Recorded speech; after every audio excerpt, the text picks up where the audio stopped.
will be live streamed soon. Please get to stand up for, yeah.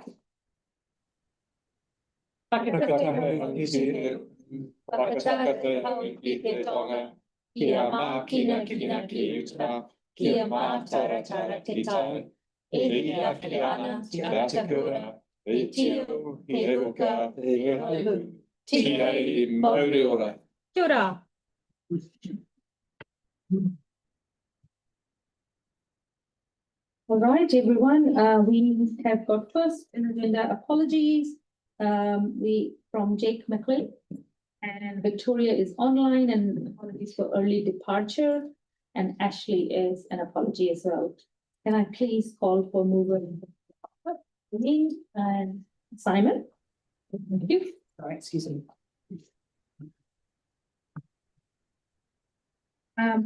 Calling for declaration of interest. Anybody? No? Thank you very much. And please call for confirmation of previous minutes. So, do you have a? Yeah. Okay. A note on the previous minutes. I haven't checked yet, but I'm sure I seconded something at the last meeting. It doesn't appear. So I'm reluctant to support accepting the minutes until okay. All right. I haven't sat through the recording of our meeting yet to verify. Know what it was? I don't record it. I think it's one of the Phillipstown Hub. Okay. Second. Can we double check? Double check. Yeah. So it doesn't make any difference to the outcome of the game, but sure. It's an indelible record. We should keep it straight. Thank you, John, for pointing that out. Sorry. So I still call mover and seconder, please, for the meetings. Emma and Mike. Thank you, Harry.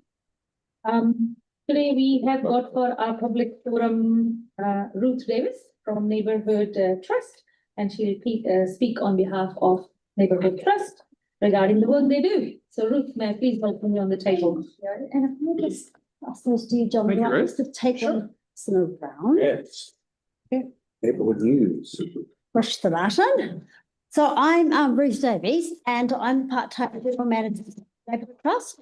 And we've been working in the Shirley and St. Albans and Marahau community for about the last 25, 26 years. Am I sitting correctly for this? I'm all good. Excellent. Okay, that's cool.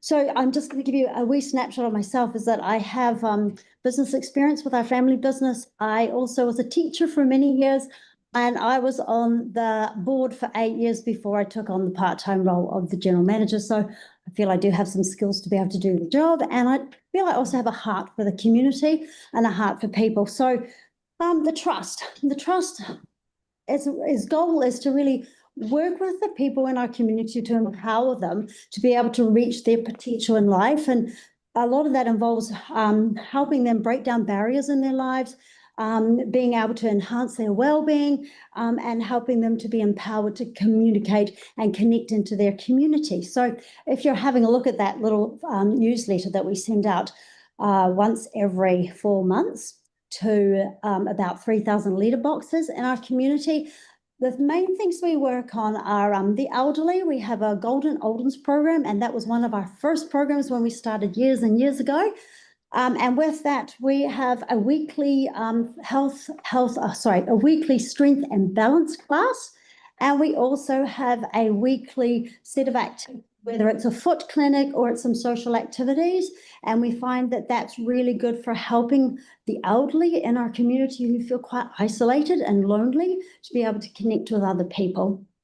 Another thing we do is we have some parenting programs, and we have budgeting programs, and we also run a Kai support program once a week as well. And that is, we feel, uplifting for the families in our area who might be struggling with food support, or they might be struggling with how to relate to their children and different areas like that. We also work with children, and we have had a counsellor at Marahau Primary School for 5 hours just once a week to help children who are overcoming a lot of hardships in their life. And we also have 2 Oscar programs that we run at 2 schools, but we also have 3 other schools who are able to participate in those programs to take the pressure off parents who are working, as well as trying to care for their children. You probably know that we have the Light Party, which the council has sponsored us for many years. And we also run every 2 years, we do a parenting event. Although I must say we were supposed to do it this year, but we jumped the gun and we did it last year. And we ran a movie in connection with a company in Australia called Parenting TV. And we had 217 people come to watch this movie, which we had really good feedback from. As well as working with families, we're also working with individuals, and we do employment support for helping people write their CVs and things like that. We have a women's group that helps women who are undergoing hardships in the community to come and connect with each other, to learn lifelong skills, to have discussions and communication and just things to help them through with their everyday life. And I know I will forget a few things, but hopefully I will get it right. Another big thing that our community development workers do is they work alongside individuals. Because sometimes groups are great, but sometimes people need some individual help, and they just need that individual, just contact. And I just want to finish on one story about an elderly gentleman who he has a beautiful garden. He loves growing vegetables, but he really was struggling to be able to get very far, and he had a lot of mobility issues. And he asked one of our community development workers if they would write him a letter of support to be able to get a scooter. And Don did this for him, and he was able to get a scooter. And the most beautiful thing about it was that he's now actually giving back to the community, and that he goes on a scooter and he gets fertilizer and things for his garden, his veggie garden, and his vegetables are now going out into our weekly Kai support. And we just find that so touching, because through a simple letter and through connection with this elderly gentleman, he's been able to pay it forward and give back to the community and be able to reach the potential that he wants in life. So yeah, so we some of the Neighbourhood Trust. And I do want to thank Stacey and Trevor and the community board for the support you've actually given us for many, many years. So thank you so much. Thank you so much, Ruth. I just Oh, sorry. don't run away. Thank you so much for coming here. Yes. And letting us know in detail your work. I do believe some of our board members have already been in the premises and have seen the work. Does anyone has a question? No, just good work. Oh, sorry, I do apologise for being slightly nervous. Awesome. The AGM's always worth attending. We have nice cuppa and some nice cards. Yes, crowds, presentations. It is, and we do appreciate that awesome support that we've had for so long. Thank you. Thank you so much. Yeah. Thanks, Ruth. Thank you. Moving on, next we have Dave Gardner, and Dave will speak regarding Cranford Basin issue and parking restriction matters. Welcome, Dave. It's currently on, yeah? Yeah. Cool. How do I use this? Can I use this to change the slides or? Mark is just Okay. getting there. Oh, yeah, it works. What's for you? Oh, hi everyone. My name's Dave Gardner. You might have seen me before. First off, I'd like to congratulate everyone for being elected and re-elected. And I'm here to talk about a few things. First, I'd like to request no parking markings on Lady Isaac Way, because right there is a crossing where lots of people go between the park and the Walt. yeah. It's I'm not sure the name of the park, but it's near Diana Isaac Retirement Village. So you can see the path there. No, there you go. And can you see the path there? Yeah, and usually it's busier than that. There goes the path right there. So it'd be lovely if, just no stopping lines, maybe 2 car lengths each from the direction of travel. So they actually have sight lines to there, because I do see a lot of children on bicycles with training wheels on trying to cross there. And unfortunately, you do have quite a few elderly driving their cars along there as well. So, the next one, I'd like to make you guys aware of the zebra crossing here at Main North Road and Cranford Street slip lane. It is very, very, the gutter there is quite deep. So, and I've seen quite a few people have trouble crossing that. Once again, children on bicycles and elderly in mobility scooters. It's quite a big bump, and hopefully the video works so you can see. So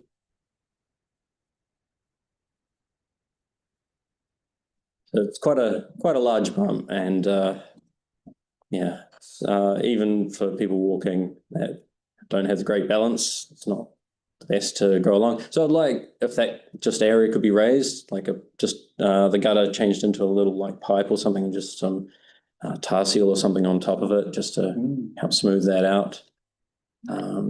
Unfortunately, I'm also talking about cars and cycle lanes. It happens way too often. The bottom right one there from the Open View company, who were putting up a for sale sign on someone's fence just there. They decided that was a great place to park. You got countdown delivery people parking there as well, and just people saying I'll only be there for a second or a minute. Even though it's got no stopping there. It would be great if it's hard to stop. It would be great if maybe the parking wardens were able to maybe go up and down, once in a while to actually catch them in the act, because you can't take photos of it and report it because they have to be there to actually ticket them. So photos aren't evidence for that. And if you call them up, it takes them too long and their car driver's already gone by the time they get there, and that's a bit of a waste of time for the ticketing guys, unfortunately. Also, I've got a question about the Colombo Street cycle route connection boxed planters. Originally, they were put in, but they seem to have disappeared. All of them. They used to be a lot in between Beeley Ave and Kilmore Street, but yeah, they've gone. So they were and they were supposed to be there to help calm the traffic. Yeah. Don't know how effective they were at that, but just wondering if they died or not, the plants in the boxes. And yeah.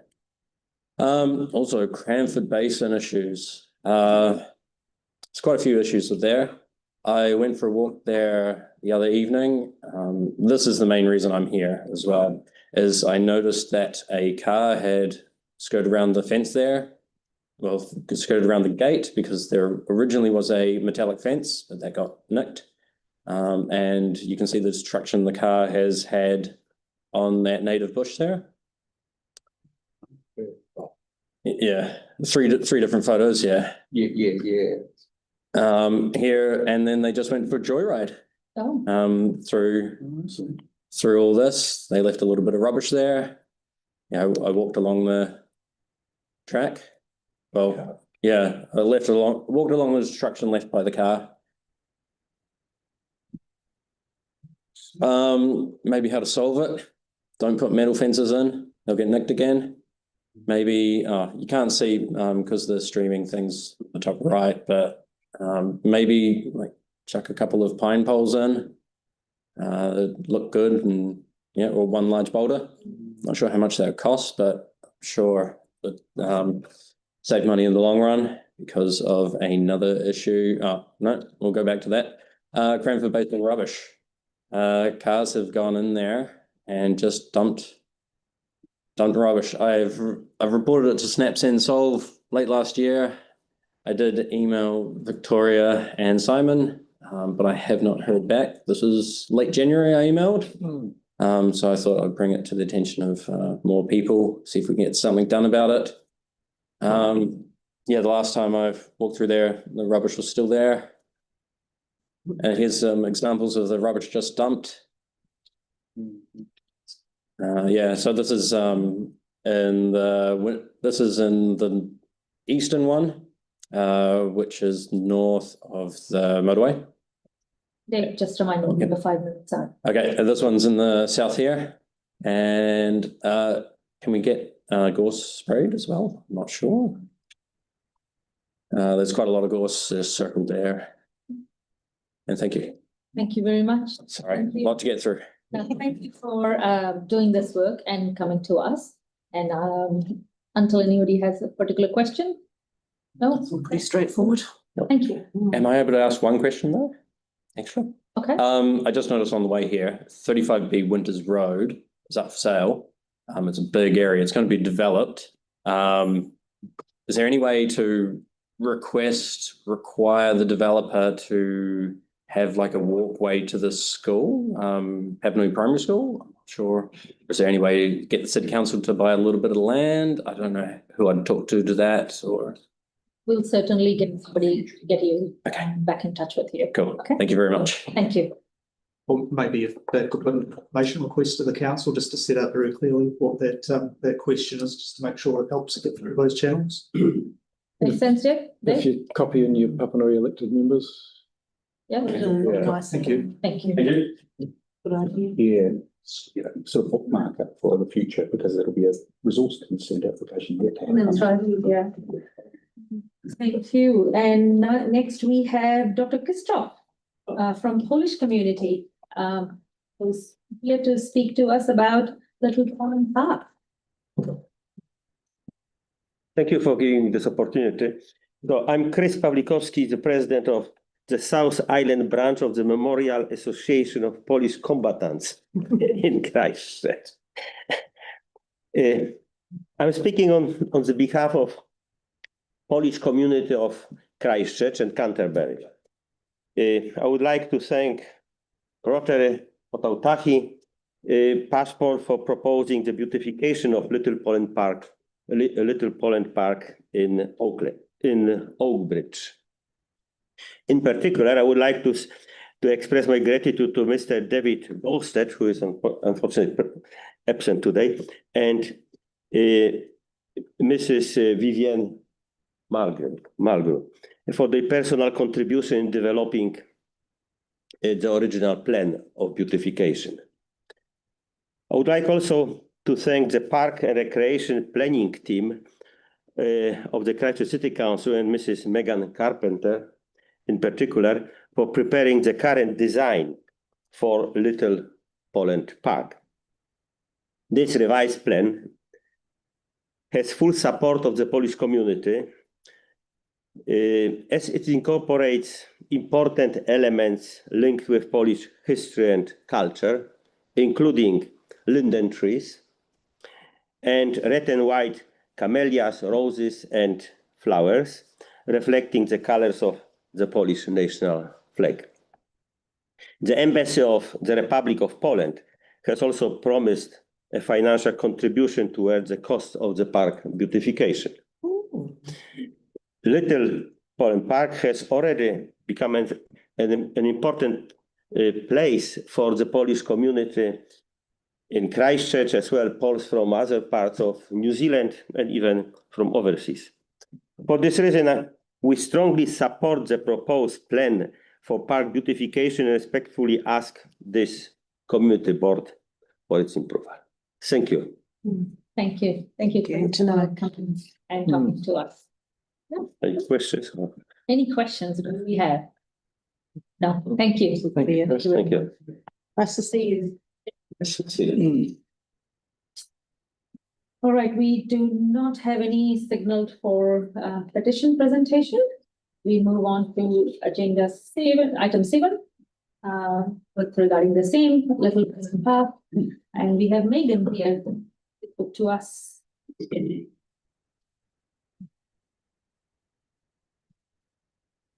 Good, Megan. Kia ora koutou, ko Megan Carpenter toku ingoa. I'll just do a little bit of background info, but I'll take that the report's been read.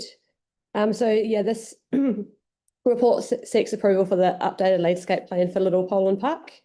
We've been here before talking about this project. We came in September 2024 to approve the name, as well as looking at we classified the reserve as a recreation reserve. We also approved planting of a memorial oak with a plaque that references the 80th anniversary of 733 children and their 102 guardians arriving in New Zealand following World War II. We put some new entrance signage in that included some historical information. In May last year, SPK and Rotary Aotearoa Passport came and visited us at council and requested some additional improvements. They wanted to do such things as picnic tables, planter boxes, a new asphalt path, planting borders, some linden trees, a drinking fountain, and 2 peace poles, as well as an additional memorial oak. We went out for engagement in November and December last year. We received 44 submissions, with the majority supporting, but we did note that when we broke that down to Oak Bridge, there was less support. So we decided that we needed to read into those a bit more and find out what those local residents were saying. So we made quite a few changes in partnership with those that are here. We removed the asphalt path around the park so we could maintain the open space for ball games.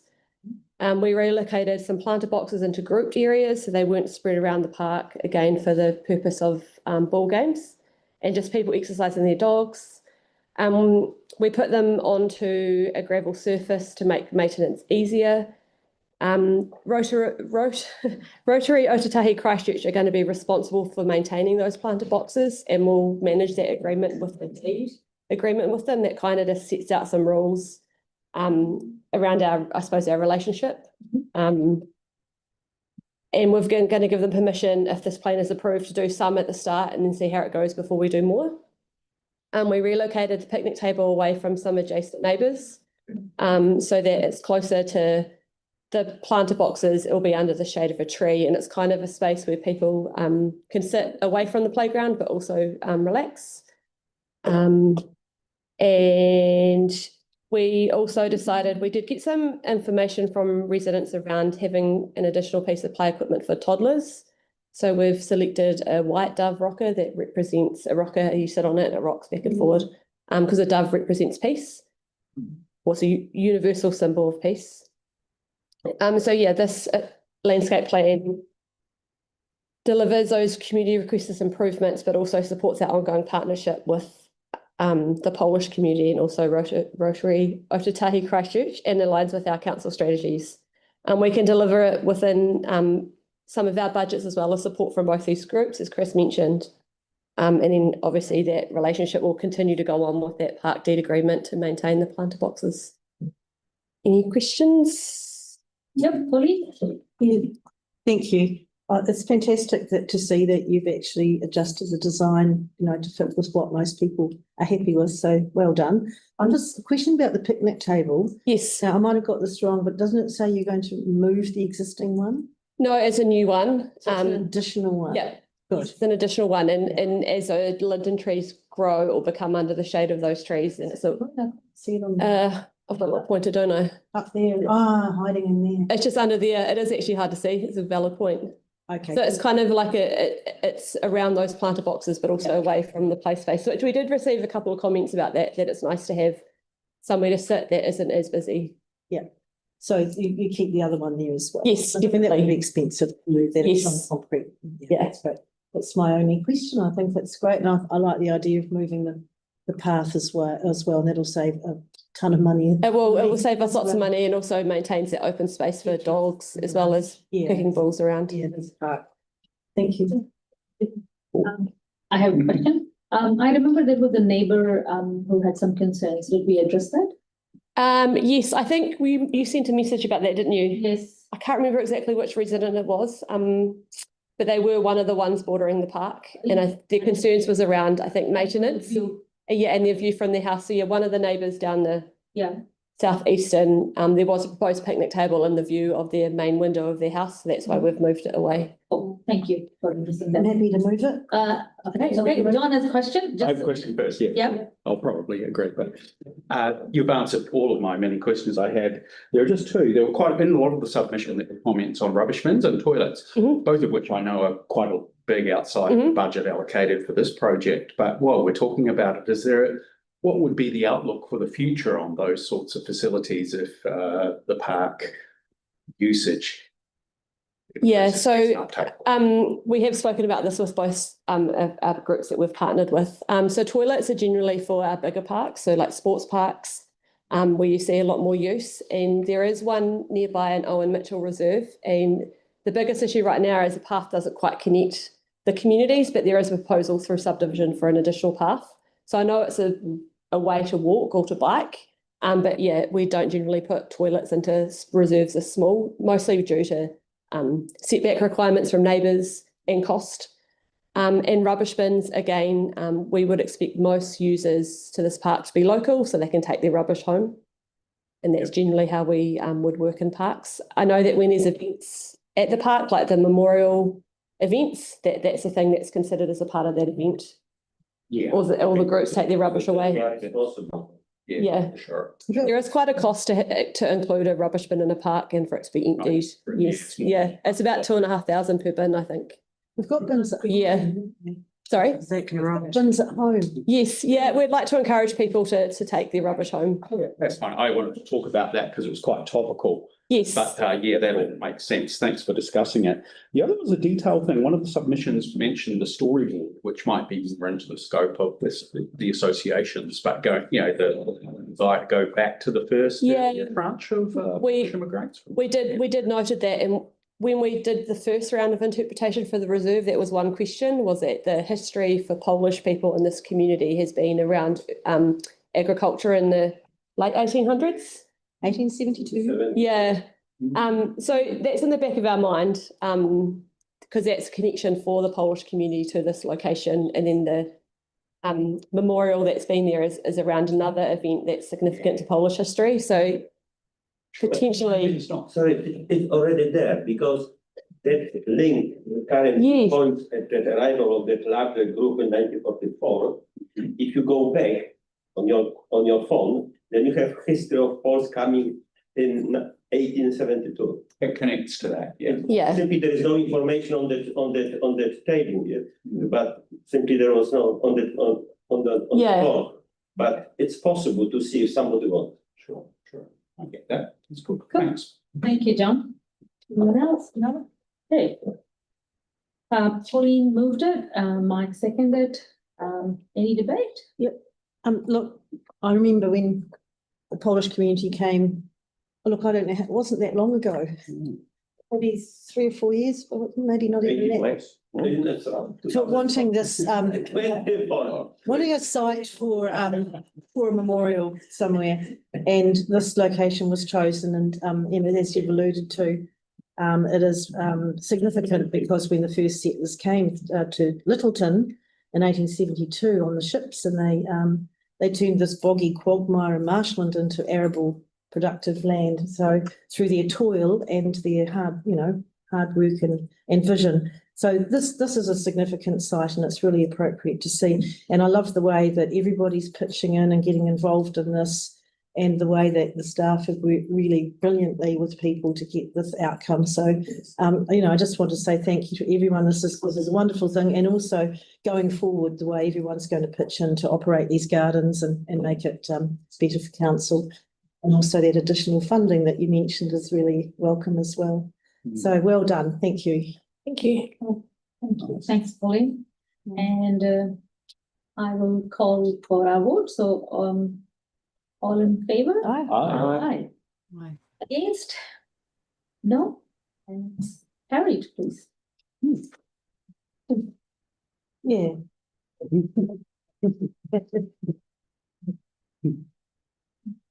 All right, next item 8, 2 on Street Pleasant Road intersection, proposed no stopping restriction, and we've got Sally Ann. Welcome, Sally. Hi. I think you've got me for 3 reports. So yeah, it's nice. Yeah, the first one is for no stopping at the 2 and Matheson's Road intersection. Yeah, it's mainly to help with the visibility around the corner, especially for westbound traffic. So question, yeah. Thank you, Sally. I know this, this piece, it is dangerous because of that visibility. 7 adjacent residents and businesses were notified by mail. Did that include across the other side of? Yeah, I did across. Yeah, I did. The pump house or within the the area, the plan area. You can see. Yeah, everybody was consulted. Yeah, you probably count them. But no, top of the team. Yeah, I've been called that before. Thank you. Anyone else? Question? You have to be here for a while, Sally, so. No, that's okay. And I'll call the mover and seconder. Okay. I'd like to move, John. Yeah. Right. No, I'll call for all in favor? Aye. Aye. Against? Okay, thank you. Declare carried. Sally, on 186 Rutland Street, proposed P30 parking restriction. Yeah, so there's already a restriction there. It's a P10. We were contacted directly by the kindergarten. It just wasn't working for them, so they just asked us to extend it. So yeah, that's what we've proposed. Okay, cool. Yes, Emma. You have a question? No, you're moving. Okay, Emma is moving and Pauline have seconded it. Any debate? Okay, all in favor? Aye. Against? No one. Carried. Thank you. I've got a question on the next one. Okay, Durham Street North and Caledonian Road. So, okay. It says in the report we're only losing 1 car park to put these lines in. It's like 1.5 car parks, I suppose, if it's a little car. My car. So you'd only get like a Ranger in it. So I mean, I suppose I couldn't call it 2, but it is slightly bigger than 1. But then the speed here is very slow as well. Yeah. I use this area quite a bit. I never found it a problem. Is it The management at our Vida, I mean, they've asked us to do it, and there's been no crashes or anything? No. Is it more of a perception of a problem, do you think? Yes, probably. Because I'm just concerned that all the yellow lines, I mean, they're cheap enough to put in, they're easy enough, losing 1.5 car parks, but it's the OPEX that comes with keeping them absolutely all the time. And it seems to be every meeting now we've got yellow lines going in everywhere. So I'm just not 100% sure if this is actually required. I mean, we were asked by the retirement home to look at it. It went backwards and forwards a little bit. They said they didn't want to upset the neighbours by putting them in, and then they came back and said, "Oh, actually, we do think there is an issue." So it's just the issue coming out onto Durham Street North. So it's exiting. Yeah, it's from the exit from onto Durham Street North of traffic coming off Caledonian Road.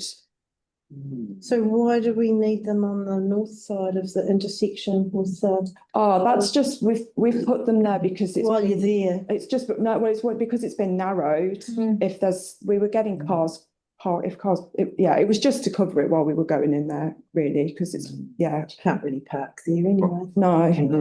People can park anywhere there. There's a parking. We've had people parking on Caledonian Road really right up close to the intersection, I think, because it's not formed. So we've put them there to reinforce the 6 meters where you can't park anyway. And with it being narrowed, we've just run it round the corner to. So you think this is an okay thing to do? This is a good thing to do for this area? I mean, we're doing it because we've been asked by the residential home to do it, and we didn't get any negative feedback from other residents within the immediate area. So that's why we're proposing it. Thank you. Sally, that secures our safety concerns, like in terms of when cars turn in and go out. Given the narrow point. It does mitigate that. It definitely mitigate. Especially given the new multi-story blocks are coming. Right in front of the restaurant. And that is going to increase traffic along Durham Street as well. So more car will be there. I mean, they did initially want us to put it right along their frontage, so I mean, we kind of pushed back and left the On the carpets. north side. No, on the south side, they wanted the whole thing taken out, but we pushed back on that and left the proposed parking space there, so. Mike, sorry. Thank you. I guess I had a question on the actual size of it, because it is a weird size. It looks like 1.5 Yeah. parks. Do you think that's going to create some issues by actually potentially 2 cars going in there, which kind of designed for 1, but there's a little bit too big? Like, did you not think of just doing it like at 6 meters, so it could only ever be 1 car? Because I've just tried to use the available space, because we've got there's so many different size vehicle, maybe delivery vehicles would be able to use it as well. So we've got like Ford Rangers are a lot longer than a little Micra. So it was just use the available space really. How long is this space? About 8 meters, isn't it? Maybe 7 or 8 meters, yeah. Okay. Anyone else? Yeah.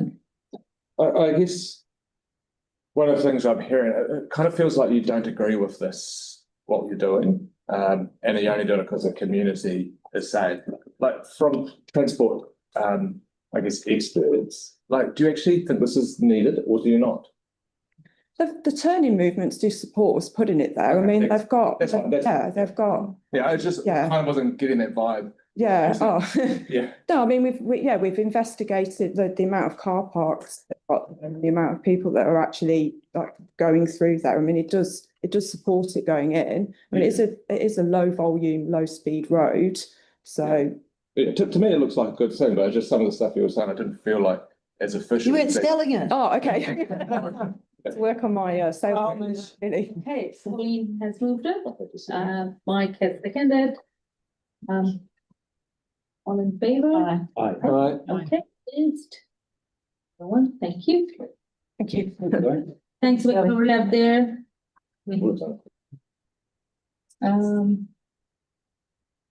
All right, our community board area report. Kia ora. Here are Stacey and Yeah, happy, take the report as read, happy to answer any questions. You'll see there's lots of events coming up this weekend. We're just about at the end of the event season, so there's a couple more to go, but yeah. Any other question? Yeah. I just want to say again, what an excellent report this is. It's so good. It's so thorough. Who's Mark, our board advisor. It's a joint effort. I mean, it's No, it's Mark. no, it's an excellent report, and it's a resource in itself. It's just fantastic. And all the links in there, and Yeah, I really like it's fantastic. So thank you. All right, everyone, we're happy with this. So I call for mover and It's just that, sorry, is this the time that we could talk about the Beauty Shine coming up this weekend? And what we can did? talk in the exchange just once we do the Okay, report. thank you. Yep. John, did you I'll move it. you moved it? So Okay, it's a cool. report, yeah. Can I call for the please? Emma? All in favor? Aye. Aye, thank you. Thank you. Harry. Okay, Pauline, yes, sharing time, elected member exchange. Yeah, so just talking to Stacey a minute ago about having a stand there. And when the call went out, would we like to sort of contribute to a bit of a roster down there and plan it? Yeah. I'm the only one that's jumped in so far. Is anyone else available on Sunday? What day is it? It's Sunday. Oh, I'm doing the same for this Friday on Foxtown. I'm the Is that only the wind up they're having there? The end of. People's Party, Yeah. yeah. So I will be there with resources to distribute and talk. For the community plan, yeah. Yeah, Are you just there by yourself at the moment? Yeah. So what time? What time's there? 4 p.m. this evening. Oh, I'll be there for some of that time. Okay. I'm on babysitting. good. I've got to get down. Surely Shine just backs up after the city to Swift, so you know what condition I'm in. I will. I'll just keep going. That's right. Okay. Are you having a stall in there? No, it's our community board store Oh, okay. for the annual plan. Are you able to come down? Yeah. I think it's 11 till, Stacey, did you that clarify? Sorry, 12 till 3. Oh, that's even better, thank you. 12 till 3. Oh, I want that to be there. Oh, right, okay, cool. So we'll work it out between the three of us then. I don't mind getting there at 12, we'll kick off. Okay, Do we have anything else? and let's hope for a nice day. Yes, Mark. Yeah, just one thing. I really miss the little the council related newspaper articles that we used to get as attachments to the mail. Is it just me or are we all missing those this year? I've written to staff who distribute the daily media update. Oh, yeah. Said, will the attachments be coming back? And I haven't had a reply, but I'll escalate it if I'm not the only one. There was a comment added to one of them about the time it stops, to the effect that it was an issue with the terms and conditions of the council's subscription. So Yes, copy your IP it, yeah. but if you have a library card, you can read the press through the Newsbank service Can on you? the library website. I do, and I will. Thank you for that pro tip. I was about to go out and subscribe. The library service online is just amazing. It is. Brilliant. Very grateful for that. Absolutely. All right. Thank you. And we will wind up our meeting with. I'll just, can I just add Oh, one sure. thing to that, because, you know, like, does anyone else take objection to the fact that Chris Lynch is included in the news report? Yes, of course. So why is he, why is the council doing it? Should we, as a board, ask? Ask council. Well, he's not an accredited, he's just a view, you know, it's just, he's just an opinion. And so why is he getting his opinion around the table when, you know, I could write an opinion piece every week too and give it to you. I'm sure you'd like reading it. We know it anyways. Oh, you. It's possible. I mean, I find it offensive. I find it offensive that an opinion piece Getting a space, yeah. is getting a space in that. Okay. And if they want to put him in there, then they need to look further at what else is going on and make it varied. Valid point. Yeah, we can certainly ask. Ideally send an email and Yeah, information send an email. requests are always directed here appropriately. What was that, sorry? Just flick me an email just asking that, then I can flick it off because I just can't take it formally. No, sure, you can't take an action from here. Yes, so Emma email Okay. and you include all of us. Okay. Yeah? All right, thank you. John, you're good? I'm good. Yep. Simon? Thank you. Cool. All right, let's wind up this. Wow, that was nice. Can you hear? Can you hear?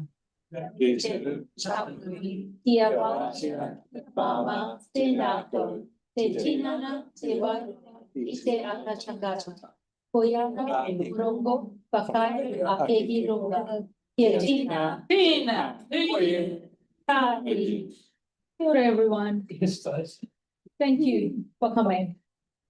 Hey, we got You saw. information. Running too far.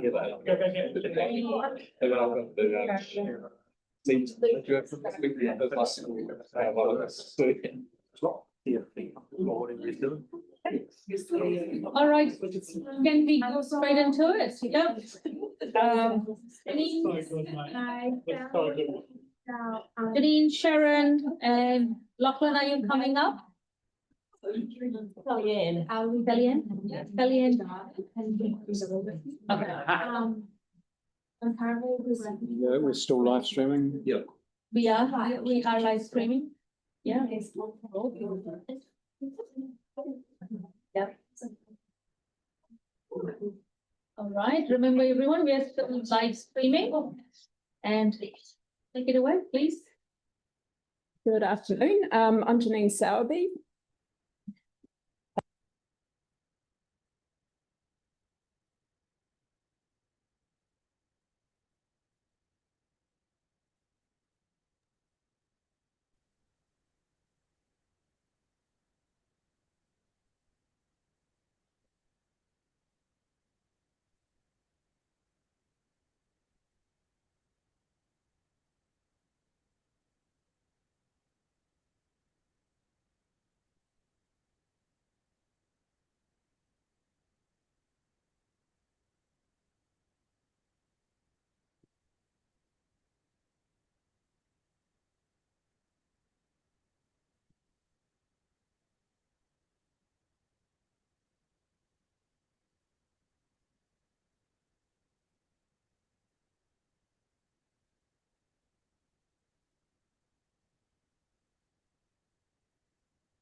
The shortlist includes both lower and higher cost options. And several of these do exceed the 32,000 in the budget. So we're also investigating other possible budgets, and they include the minor safety interventions budget, subject to prioritisation. Likewise, the unknown places budget, if that's able to be prioritised differently, and also potentially the street tree renewals budget, should the board decide to include one of the options that provides for an additional street tree. So if these budgets collectively aren't sufficient and the board would like to pursue some of those high cost projects, then you may need to make a funding bid through either the NPAN or the LTP submissions.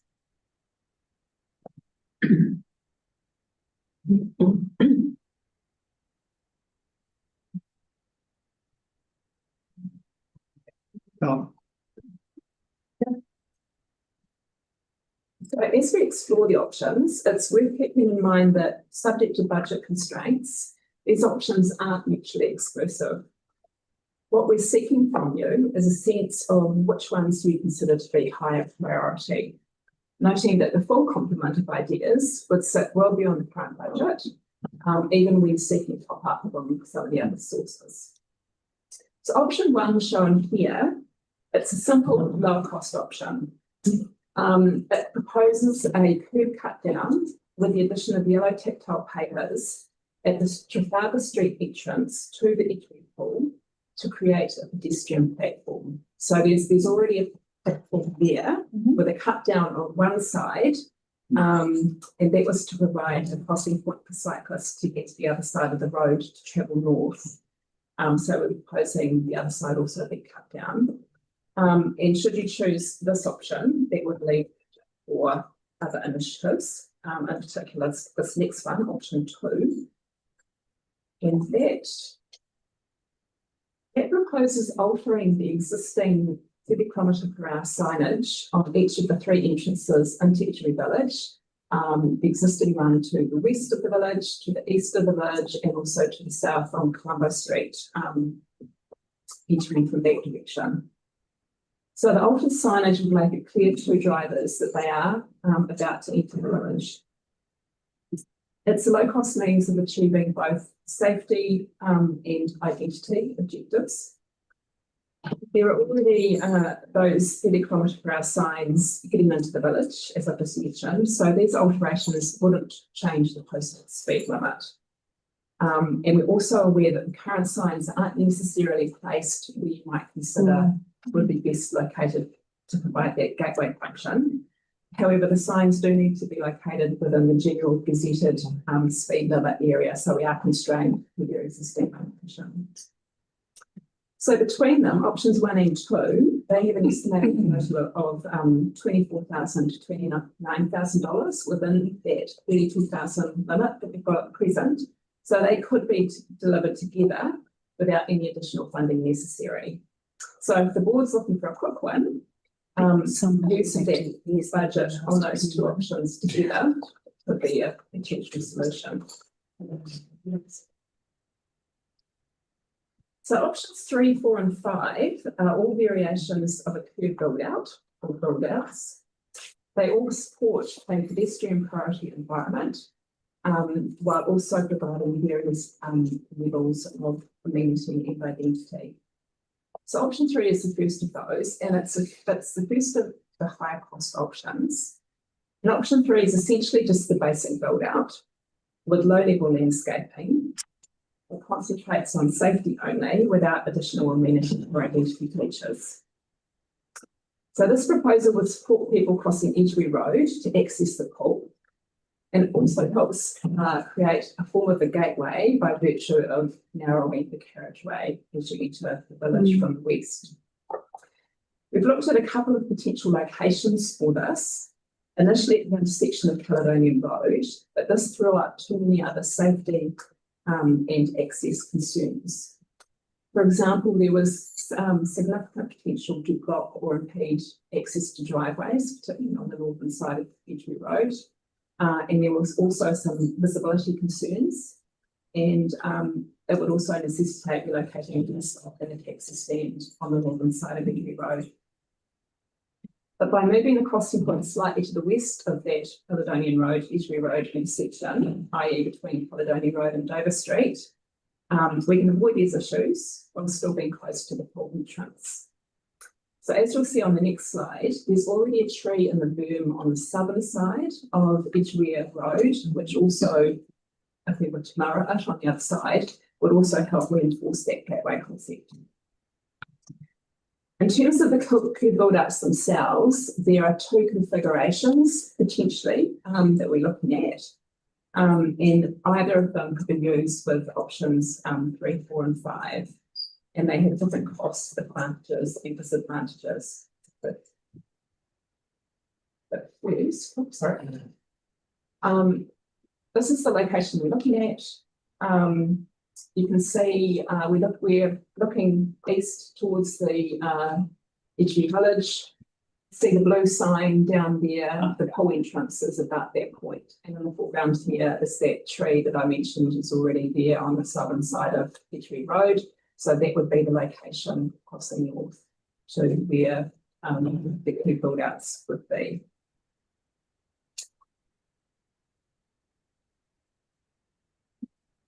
So there's two build-out options. They have similarities in that firstly, they both use a stick-on style of, and this means that we don't need to do a full curb realignment, which is much cheaper. And it doesn't require consideration of drainage. Secondly, they both reduce the total distance for pedestrians crossing the carriageway by 4 metres. And thirdly, neither of them impairs access to the adjoining properties. So the first option, version A, is the one that's shown here. And what that comprises is a build-out on the southern side of the road, with a pedestrian refuge island in the centre of the carriageway. And on the north side, we provide tactile paving. This is the more costly of the two configurations, with its key benefit being that it protects pedestrians in the centre of the road by splitting the crossing distance in half. However, opportunities for low-level landscaping would just be in that curb build-out on the southern side of Edgery Road. The second type of curb build-out is this one, version B. Again, it provides stick-out curbs on both the north and south sides of the road. This option is the cheaper one, and it enables landscaping on both sides of the road. Traffic visibility is improved for pedestrians on both sides of the road, although it doesn't have the advantage of that mid-carriageway pedestrian refuge island.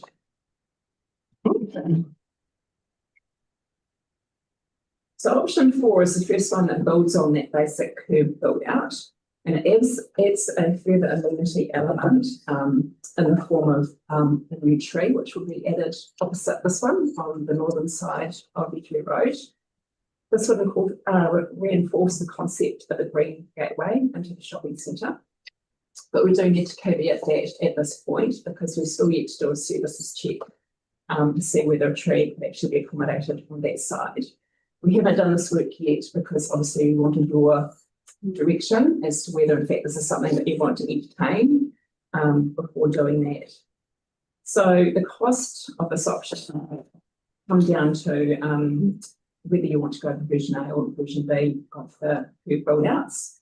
Version A would be up to $51,000, which would mean a shortfall of $19,000, which we'd need to find somewhere else. Version B would be up to $41,000, which would be a shortfall of $15,000. Sorry, $9,000, which would need to be sought elsewhere. That's version B with the additional tree. Yes. The other and one, version A is also with the additional tree. But version B here is 20 to 30. The other version B. Without the centre crossing.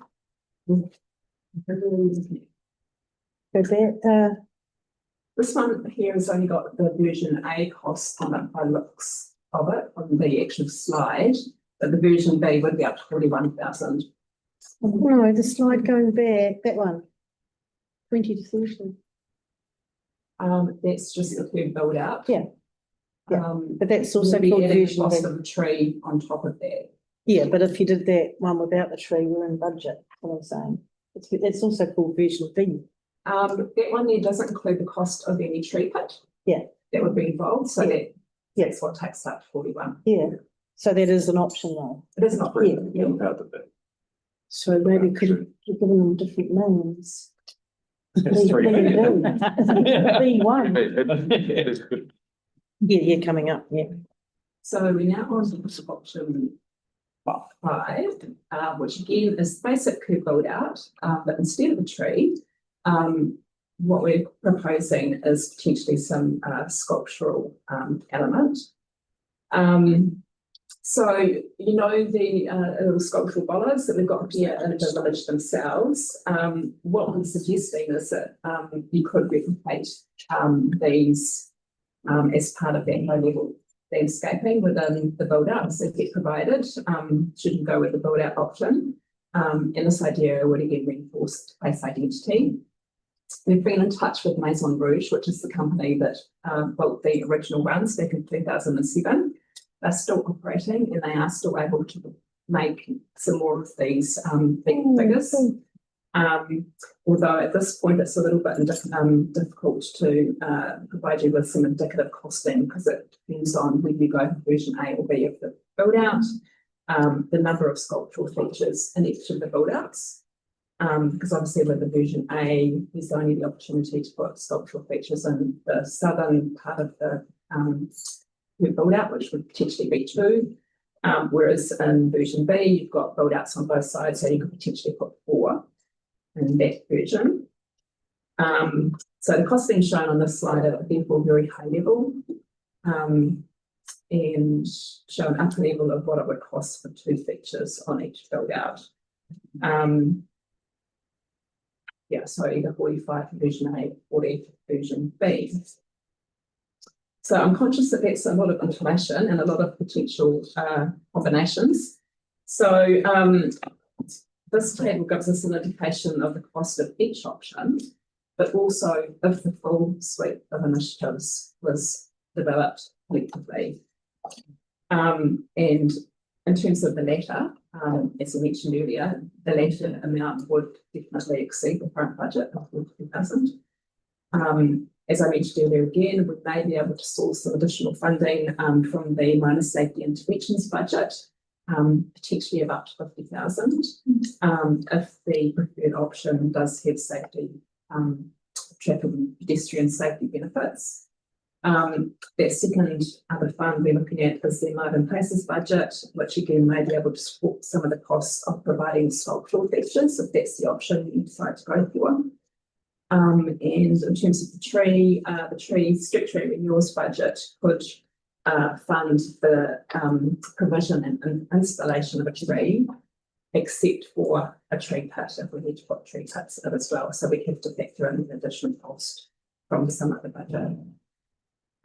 So we're keen to understand which features shown here are the most important to you, as your priorities will obviously guide our further investigations and advice. Now, one of the other things that you asked us to look at back in August of last year was to consider previous public feedback received during previous community engagement exercises. So we've collated relevant comments from the 5 community engagements shown on the slide, starting with the development of the Edgeware Village Master Plan back in 2013, right up to just before Christmas last year, when we sought feedback in relation to the Springfield Road safety improvements. So across all of those engagements, it's consistently shown that community support for pedestrian related road safety initiatives has been consistent right throughout that period. Of particular note, the more recent community feedback acknowledges the need to make streets safer for both children and also the elderly. 3 aspects were clear. Firstly, the significant higher and growing traffic volume resulting from the Northern Arterial and also the amount of residential intensification that's occurred in the area. Secondly, while there are current speed limit signs, not everyone takes notice of them. And thirdly, the high volume of people that are expected to be using the area once the Edgeware Pool opens later this year. And the comments received also recognise that investing in any pedestrian crossings on Edgeware Road or Trafalgar Street would also benefit walking pathways to St Albans Primary School from the south.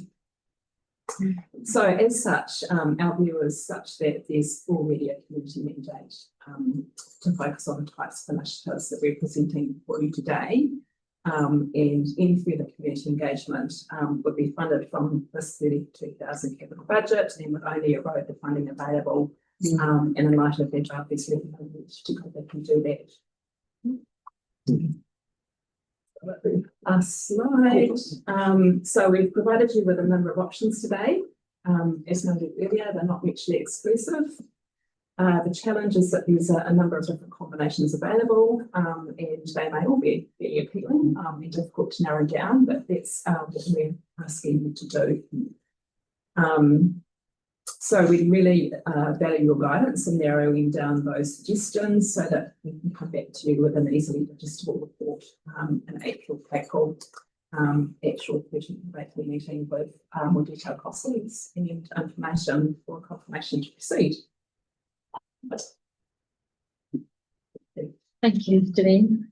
Polly, you have a question. Thank you. With the build out option, all the Bs, does that include, will that include some signage on the road as you're coming from Springfield Road towards there, the 30k sign? No, the build out options are literally just the build outs on the ground. They would include the standard sort of low level landscaping, but the other things that we've mentioned, the tree, the additional tree on the north side, the potential sculptural bollards, they're all under add-ons. Yeah, I understand that. So if we wanted to, I mean, that to me, it's like, I think out of all of them, I think the curb build outs are going to be the best bang for buck. I don't think we need the centre refuge because I think that's something we could do later if it was required. And I think then we could try and find some funding perhaps from the transport safety budget for a 30k on the road there. And that actually provides another entrance to the village, a natural kind of entrance. So,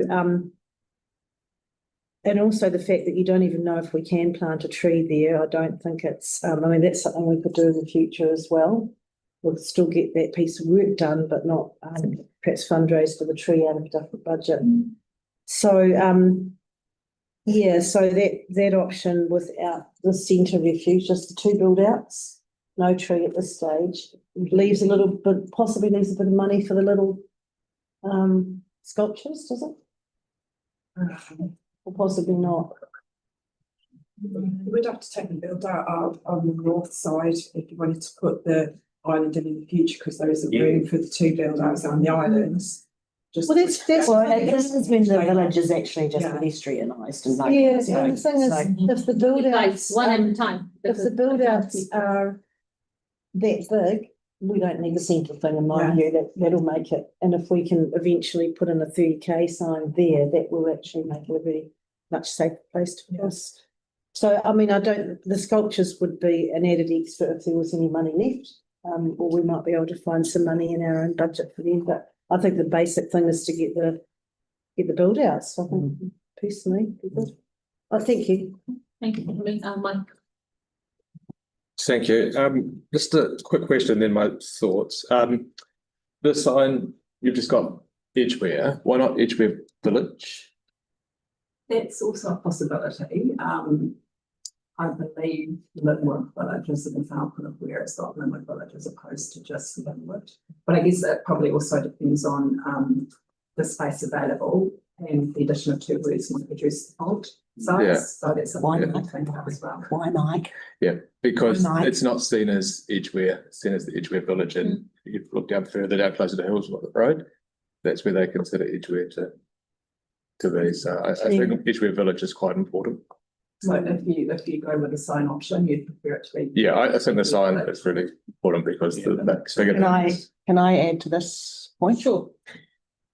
Edgware Village is the heart of St Albans. So if you're starting to call it Edgware, you're taking away from the identity of St Albans. Yeah. And yeah, the city council has been refusing to acknowledge that for quite a while, and it'll be nice to see, to ensure that, you know, moving forward, it's Edgware Village and it's the heart of St Albans. Yeah. Thanks, Emma. Yes, Mike. So my preference would be to do the centre refuge, actually, sorry, to be slightly different, but also the cut down on Trafalgar Street, the 30k signs, and then the build outs with the centre refuge. I think well, no, because I didn't do the three or the sculptures. So. He's got like budgets. He's using but I think to me the most important thing is ensure that we get all these safety initiatives put in place. It'd be good to, if in the future, be able to do a tree and the sculptures. But one thing I was kind of hearing was there was a lot of different budget areas elsewhere, and if possible to get that and be able to do these. Yeah, I agree. All those three things would be, I think, ideal, because obviously once the pool does open, there's going to be a lot more young people in the community moving around. So the more safer we have those streets, I think the better it is. So if we are somehow able to get all those real actual safety outcomes put in place, that would be great. And then the amenity stuff around the tree and the sculptures would probably come after, and I'll probably rate the sculptures after the tree. Yeah. So did you support the centre refuge? Yeah, I think it's quite important to actually be able to cross and wait in the middle, because it's quite dynamic. But then you removed the build out on the north side. No, the one with the island hasn't got build out on the north. The one with the island's got an island in sort of the centre island, and then the build out on the south. And then so the width of the carriageway is so you see that it hasn't got the build out on the north side. Yeah, no, but it's they're creating visibility by having no parking. So there's two safety points, and so basically, if you're a kid, you can actually go to the centre, and then wait for the next gap instead of having to navigate both lanes. Swings and roundabouts, because having an island on the other side actually naturally narrows it. I guess then one thing would be from the technical experts, like what is safer for people crossing the road, to actually have something in the middle to wait, or to actually cross two lanes of moving traffic? The island would be the safest, because it's reducing the carriageway width into two smaller spaces to travel. But I mean, the one on the north does bring pedestrians out past the parked cars, so they can their visibility is hugely improved. Also, it's not the perception of drivers seeing two build outs automatically slows you down because it's a narrower space. Is that a thing? Yeah, I think both arrangements are equally safe. Yeah, well, from the perception of slowing drivers down, I think. Because I just thought the two build outs is within budget. And also it does, having the build outs, making the road like that, it's the entrance into the village. Yeah, it's fine that everyone has their reckons around here, but my preference is to try and find what is the most safest option. And so that's why it'd be great if I know from staff what is the most safest option. We are debating, we need to ask questions. It's a weird stop. Just heard that they're equally safe, is what I heard. I didn't hear that. Yeah. It's the gold standard that will produce the highest level of safety for pedestrians, because they've got less carriageway width to do in one go. But that's going to cost more. So I don't know if the benefits are the difference between is huge, but I mean that would be the best option. Do you say the difference is not huge? No, no, I don't. In safety. Yeah. Or in cost. I just want to say that if we look at towards the Springfield end, the road becomes a bit narrower, right? We've got that middle refuge part. And when we are coming towards Edgware Village, the length, the wide is quite broad. And I'm just thinking, Pauline, because of the pool and a child walking down. Build out has got visibility for car drivers to slow down, but from the pedestrian safety perspective, it would be far more practical solution for taking that refuge in terms of both ways traffic. And let's remember that the young children that you're talking about, they're going to require an adult with them to be at the pool. They're not able to go to you cannot go to a pool under a certain age without a parent or a caregiver. So those, like the age of the children that we're looking at, or is not that young age, because they will be with an adult. It's more the teenagers and those that are able to get to that pool on their own. John, please. I want to ask about the 30-kilometre signs, just to clarify something from the presentation, Janine. Putting aside, it sounds like, Edgware Village would be the way to appropriately place it. But putting aside that identity and just looking at the safety of those possible new signs, I picked up that the existing signs are not optimal for slowing people down, and these could improve that safety element, or did I miss? I think that they're not optimally located in terms of being a gateway. The one on the to the west of the existing shopping centre is quite some way down and could potentially be, from a gateway point of view, located a little bit closer to Edgware Village. But from obviously a speed spender, which is what they're there to do at the moment, it's located appropriately and you set it accordingly. So as I understand it, and Sally may be able to comment on this, is there would need to be another decision of some sort involved to actually relocate it. Speed limit change. So these new 30-kilometre signs would not function to improve the safety slowing down aspect of things, would they? In fact, they could lessen that. That'd be exactly the same location, except the signs would also say them. They'd also say, got it. Thank you. I'm sorry. I know what you meant. I have a question, and Simon then. When we look at this picture, is it a common practice to have built out one side middle and then the other side is more paved? Is it that's kind of space available? Okay, because when I'm seeing a difference between option A and B, for when additional funding necessary is 8 grand, or the next one is up to 12 grand, so 4 grand difference. Hypothetical question: can we build middle and both the side? There isn't space to put one on both sides. Okay, all right. Have it middle and two. And it doesn't serve the purpose, like it doesn't create any extra safety. Okay. Cool. Thank you, Simon.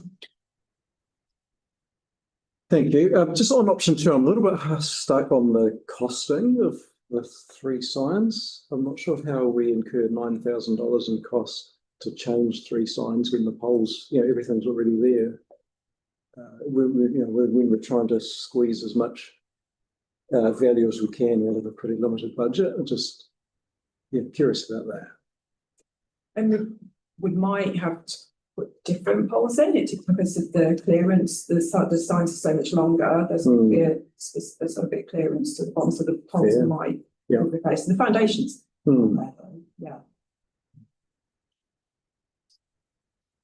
It's awful lot money for a sign. I think it was you do get a tree pit. Construction pole. And I'm quite like with those little iron sculptures, 2,500 foot without a pole, just the sculpture itself. Can't put a price on that. No, please. Just a question around the Trafalgar Street. I like the idea of having that there, the build down. It's a really dangerous wee spot. At that particular point though, are you aware that it is like with the cars coming and going from the supermarket? So the cars coming out of the supermarket straight onto the, sorry? The cafe car park. Yes, yeah, Okay. out onto Trafalgar Street. It's, well, it never used to be sort of a major thoroughfare there in the past, but it is now. It's open all the time. And you know, those cars come out exactly where the cycle lane goes onto the footpath, and it basically is that, you know, in the same area. So there's a whole lot of safety issues happening in that particular area. Is it a good idea to be encouraging people to also, you know, walk across the road at the same place? I think, well, it's quite a bit further down, isn't it? The entrance to Fresh Choice. There are two. No, it's not. One. Quite close. Quite, yeah, you can see it. There. We haven't. You can see, Not had it's, any- The green paint. yeah, it's here. This is the entrance I'm talking about. Yeah. Yeah, I mean, we've not had I wasn't aware that there was a big conflict issue there. I mean, the speed data and is all fine, and I haven't had any tickets or high-risk requests from anybody who brought that up. So I use it all. I use it all the time, and it's one of those places where, you know, like, I don't move out of there until I, you know, like because there's so many times that I've sort of come there and there's cyclists coming, you know, into wards where I'm coming out of. That, yeah, I don't move a spot. I don't go 1 inch onto the footpath without stopping before I get to the footpath. And, you know, that is actually something that could be done, and with the business owner, is to put a stop sign at the edge of that car park. So they stop before they come onto the footpath, not before the road. Speed hump. There is a speed hump, but it's still, And I wonder about the visibility with that bush there. And also what you're saying, and I use it too, if I may, is that because we know about it. yeah, The worry is if a car's coming out of there and it doesn't know, yeah, it's a cycleway. yeah. But maybe that's something we need to address outside of this process. But why these guys are going back and you know, relooking at the design, given our direction, what we are intending to. So maybe we can make it clear that do we want that particular pocket to be looked at. Yeah. Well, I think it's a really important area to put some safety in there to get into the pool. I just like, you know, it is an area where there are a lot of different users coming together right there. And I think that, you know, perhaps, I don't know, maybe go and have a look at that, see what happens. Yeah. Plus the cyclists are also coming off the footpath onto the shared Yeah. a road there. Yeah, that was. But I mean, we'd have to monitor it to see how it works. But as someone who uses it all the time, I mean, that is, you know. Okay. Yeah. You look, can I suggest that with the report that comes back, regarding that crossing down the Caledonian Road, just back to the west, that we come back with the two options of the refuge in the middle or the two build outs, and the board just has a vote on that. Yeah. But couldn't we just, and vote on then that we now? could also pass a resolution that we want, I mean, if we agree, and I don't know if we do, but if we agree that that is what our priority piece of work is, we could also pass a resolution and craft one that asks staff to seek funding for the 30k signs and the Trafalgar Street investigative work that we could expand out into a safety program around that area. So would that be a way forward? Is there a way, yeah.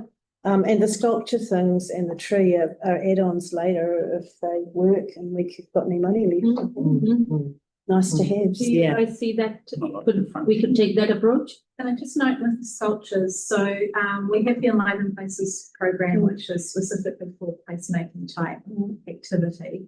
And this would be a fairly simple and easy addition to that location using that budget. You could have done at the same time as benefits. That'd be good. Using the same traffic management, you know, so doing things all at once sometimes is cheaper than doing some of it now and some of it later. So we could put that into a resolution that you seek the funding from that fund. Sounds like we're good everything. Okay. It's a good direction. Okay. So do we, as a board, are okay with that we ask staff to come back with two options for us? One with middle refuge and another one with just build outs. I think they already have done that. Yeah, no, but we're talking about the report that's going to come Decision. back. So they're wanting guidance today, and that's our guidance, bring them both back, because we're not in agreement. Yeah. And we can discuss it. Please, sorry, just for clarification, so you want two options being the two different build outs. No, Each, build out on either both sides. Yeah. Or one side. with yeah, refuge. so A and B. either version A or version B. Version B. Yeah, with the sculptural feature, I might have the advice that Carolyn's just. With the sculptures, if Enliven Places can fund it. Yeah. And you also mentioned the signage in the Trav Street cut down is. That we recommend staff look for budget to implement those. Right, so effectively there's four options there. So you want us to come back with information around all four options? Yeah, and we can put them, I mean, the thing is, we won't be We able have to. two items and I think option for on Edgeware, two options. And then when we go Trafalgar, other two options. Yeah, that require funding, so that Which, would be which is, yeah, basically in context with. so we can't resolve to do the Trafalgar and the signage, but we can resolve to ask staff to look for funding for those because we're keen on those as well. So the report ought to be on the build out options and the sculptures and Enliven Places, Yeah, yeah. leaving holding the space for those other ones. I mean, So we Of don't course. therefore need to do the full options Yes. assessment of, because that was one of the things we were thinking about with so many different options on the table in different iterations. Very hard to do an options assessment of what all those different iterations might be. So if we just focus that in on, as you say, the build out options. Plus holding the space for seeking funding for other initiatives in the future, then that can be just a separate resolution. Yes. Rather Yeah. Yes. So you might want the board to craft the resolutions, do you, of those I two? think we might need to just do some work on what that looks like. It's just, that's fine. Okay. It's a brief Yeah. decision. We're not Yeah. making this one today. Emma, you got something to ask? Oh, no, I just wanted to sort of just put it out there that I hear you point about the, safety, but I also think this is safety and about identity of the Yes. of the village. And I do really like the idea of the two build outs, bringing the road in and, so you're actually going into the village. Shows Very sensitive gateway. Yeah. Okay. Yeah, Great debate. that's what I'm asking you. Could be a good debate on. So Simon, Oh, just a quick process question. If staff were to look to the minor safety interventions budget or elsewhere, for example, around the signage, do we need to wait for a decision report and a board resolution, or is that something that can just be happening? Need to wait for the report. Yeah. Look, a resolution makes it traceable and it's concrete kind of action. Yeah. I think we should do it. Just We need to sign something down. all right. No, because it's not, the main work wouldn't be dependent on that. It's an additional. Yes, Emma. Sorry, just something to add in there as well. I was just thinking, like, are we jumping the gun on spending this money? I mean, we obviously, because should we be waiting till the pool opens and see what happens? Till how the people move around and, what we can best do to improve that. Just Well, put it out there. don't you think this would be a good thing to do whether or not the pool is there? I think this is an entrance to the village, so it makes sense to me. I think that's okay. Was that a question? No, it wasn't. It was just putting it out. Just- Just, yeah. just putting it out there. It was inside my head before too. Yeah. Okay. Might be But this delivered is- next week anyway, Yeah. right? So, you're making a decision and that's right. There's there's some work that needs to be done, so, there's always a time factor. And we will be ensuring that the pool group are involved In the in what's on the table. So they will be aware. Well, they already on the- have been, this is what staff said, that we've done all the consultation, we've got all the feedback through all the various things, including So- Sarah, so we don't need to consult. Okay, so what did the pool group, sorry, I didn't get that. What did the pool group say about the? History and safety, they support it. Well, they haven't had anything put into them directly, they've No, just no, had. basically, the advice earlier was based on, feedback from the community generally, you know, those 5 previous community engagement exercises. Okay. Thank you very much. Thanks. I hope we have given you some direction. Yeah, go work harder. Work harder, do more. Yes, on less.